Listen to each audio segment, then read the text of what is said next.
Cyber against DKWill. Ewy! Ewy!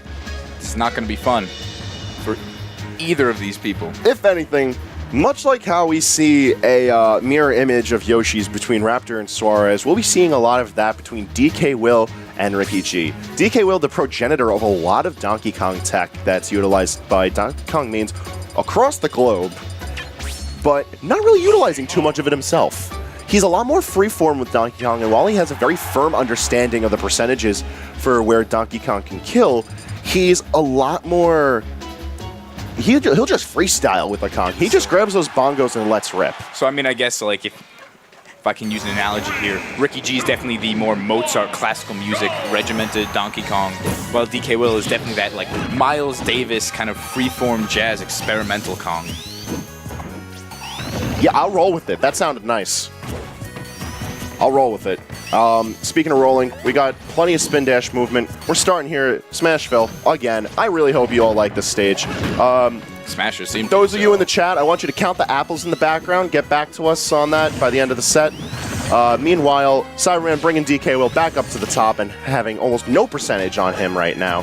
And DKWill struggling to return to stage, but don't worry, the spawn platform brings him right back, but without stock.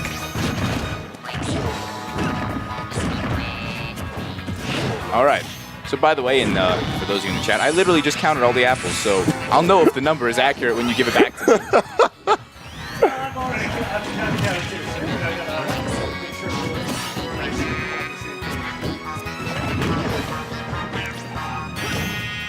Now, while you were counting, bringing us back into the match, Cyberman just doing a fantastic job of denying so much space from DKWill, Yeah, but like we saw earlier in the match, the Donkey Kong, not in the match, I'm sorry, earlier in the evening, Donkey Kong opting to just sit at the platform where he needs to. But is it too little too late for DKWill to be covering space safely? Oh, yeah. I mean, right now, with how fast Sonic is and how much space he can just take up so quickly, it can be really scary. I mean, that ding-dong, though, and Donkey Kong at 104. Really, I think the only kill option that Cyberman might have is, you know, an up air kill off very high up.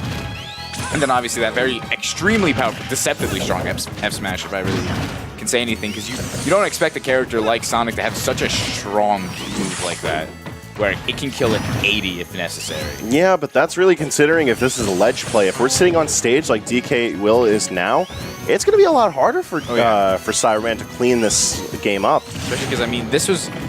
I mean, right now, yes, with the rage, Sonic is out of this ding-dong percent because, I mean, this was about the percent that he was after getting hit by the up air in the previous stock. So Will's gonna have to be just a little bit more, I don't know, creative with his kill options now. Yeah, it's all a matter about how he moves into it. Percentages are sitting a bit high across the board now, so it's potentially... Depending on where that platform is, if, let's say, we can get Cyber on the platform with DK in a favorable position, maybe a back throw. But that is all just dependent on what happens, how these two decide to play this out. Yeah, DKWill doing a much better job of being able to maneuver himself safely. We're seeing a lot more backwards rolling from him, and excellent DI, keeping him alive. Patiently coming back to the stage, waiting out that forward smash, and Giant Punch fully loaded. And just lets it rip. Yeah.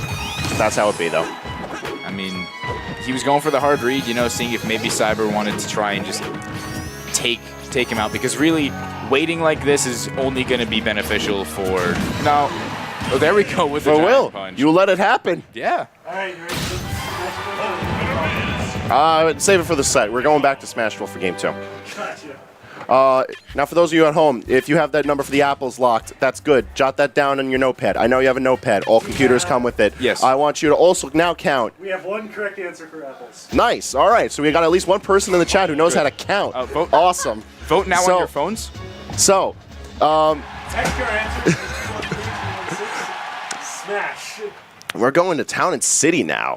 So, you'll notice that there's more fruit this time. This is the level 2. Yeah. Anyways, we're sitting here, and I like this option out of Cyber just because it gives him much more room to maneuver around. And unlike previously, we saw how Cyber was able to deny a lot of space from DKWill. But as the set went on, Will adapted very well. Very well. And I can see, you know, probably right now some adaptation from both of them. Cyber opting less to just abuse spin dash as much. And, you know, really only use it when he can and needs to and is able to get in safely. Although a bit of a, you know, reminiscent of the beginning of Game 1. Just like that, damage being built up right off the bat, even though DKWill sitting in a pretty heavy deficit. Although this I like, utilizing Ground Slam to deny those approach options from Cyber, and we saw that more out of the second stock during Game 1. Oh, yes. And right out the gate, we're seeing it from Will, and I love it so much because Cyberman, whenever he plays aggressive, he needs to get in your face. Whether he's choosing to jab, he's choosing to forward smash, he's looking for something to get up in you. That denies you space forward and back. It's very good. I mean, we also saw Ricky G using it because, I mean, it's clearly something that I guess most DK mains have realized is necessary in this matchup. Yeah, you just need to slow Sonic down. I mean, he's the blue blur. You take that blur out of him, he can't do anything. And now we're sitting at near identical percentages, but that back throw not killing just yet. Very good DI from DKWill. Most likely DK's, you know, heavyweight playing a large factor, but still living. Heavyweight, excellent DI, but the spring game is what's going to do it. Yeah. Cyberman, he's feeling himself a little bit. We saw more of that ledge run. Definitely something very interesting that few characters have, but really you don't see it employed that often because there's really no good bearing of it in the actual game itself. Yeah, it looks cool. Looks very cool. I mean, like, you ever see Luigi do it? No. We only see it at a Cyberman very often, but I'd imagine it's very silly with other characters. The back throw, taking it out, 24%, very doable for DKWill. And if we can see a comeback like we saw in the last game, I mean, it's definitely possible. I mean, but you know, the whole thing about Town and City is lower top blast zone making it easier for both of them to kill, but also that main stage is just so much larger than Smashville that Sonic just has that much more room to run around. Very interesting return to stage from Cyber, just opting for the low-profile up air that time. And it's interesting, but we've seen Cyberman taking that his first game of the set. All right, so it looks like we are definitely going to Game 3. We're in it for the long haul here. We're kind of maybe the return to Town and City, maybe the switch to a different stage. I mean, I really don't know. What I would like to see, or not really like, but there's a possibility of Battlefield or Smashville, just because despite the fact that obviously DK likes to use the Ding Dong for those early KOs, it's a smaller main stage. So, you know, DK can just keep up with Sonic a little bit easier. Same with Smashville.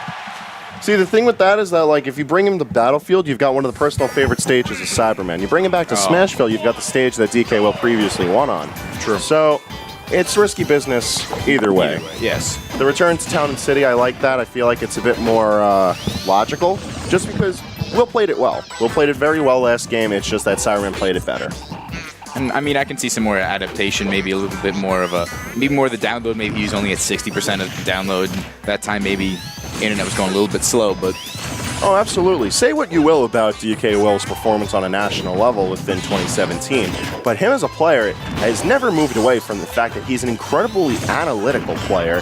He's able to recognize minute situations very well and adapt where he needs to. DK being one of those powerhouse characters that really fits a playstyle like that because you could just change up how you're going to approach the game. Are you going to focus more on Ding Dong? Are you going to focus more on, you know, back air ledge guard situations? Are you going to just deny space?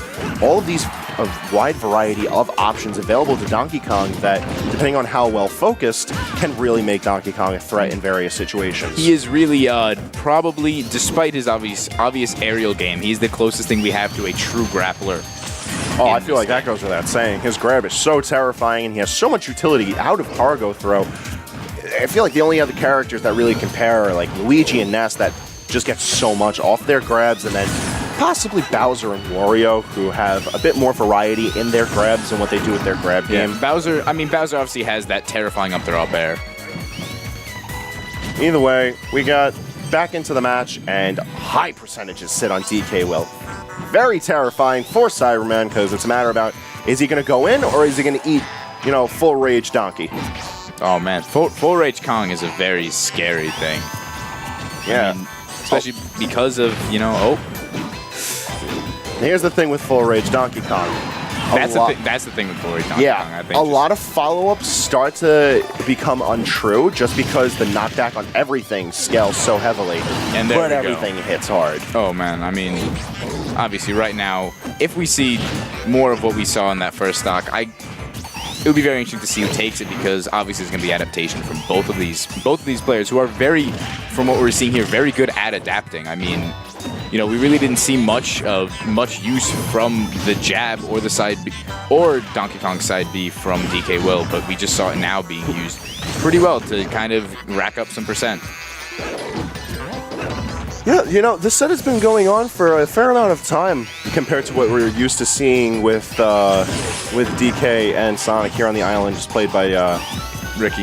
Yeah, be it Ricky or Mojo or there's no other Sonic players here on the island, are there? It's really just Cyberman sitting at the top. Yeah, I mean, any other of the Sonic players really haven't shown as much strength of the character as Cyberman has. So, although I dislike saying that they aren't as relevant, they really aren't because of that fact. I feel like it's more proper to say they're less prolific than Cyberman here on the island. Prevalent, I guess, as well. Certainly.